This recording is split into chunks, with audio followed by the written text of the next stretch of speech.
In Venezuela, alternative education centers are helping students to overcome the gap left by the public education system.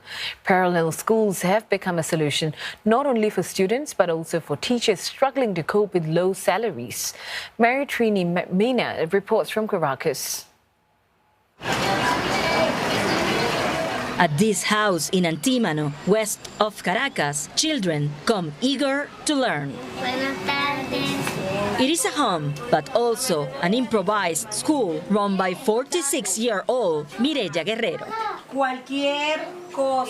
3 years ago, the veteran teacher resigned from her job in a public school, finding it tough to make ends meet for her family of 4. But while she left the school, she did not quit the profession. In her uncle's living room, Mireya teaches almost a dozen children of all ages. Teaching private lessons has become a lifeline to provide food for her family. Lo que decidí fue renunciar para evitar gastar más pasaje y lo que me quede del pasaje dárselo a ellos, dedicárselo a ellos. She charges $5 per week for each student. Every day for about 3 hours, she offers math, reading and writing classes tailor-made for each of her students. She also helps them with their homework.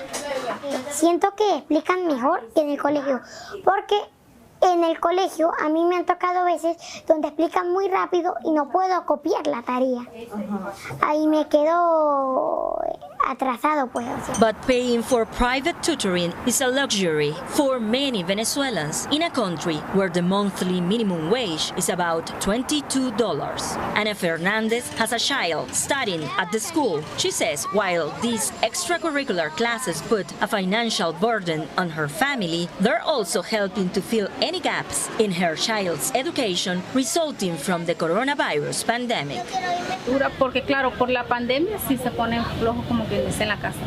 Y hubieron pocos días de clase, entonces ya con las tareas dirigidas ellos van reforzando por lo menos de que sí la matemática y la lectura. The World Bank says 2 years of pandemic-related school closures in Latin America may have set learning back by more than a decade. It adds 4 in 5 children in the region will not be able to understand a simple text and could see a 12% drop in future earnings. Here in Venezuela, schools were already affected by a long-term economic crisis even before the pandemic struck. As a result, many education centers have infrastructure problems. They lack basic services like water, and thousands of teachers have decided to leave. At some traditional Venezuelan schools, parents and retired teachers are taking up vacant teaching spots to compensate for the brain drain, like Miriam Lopez, who has been working as an educator for 40 years. Muchos educadores se han ido del país porque no ganan lo suficiente como para cubrir todas sus necesidades.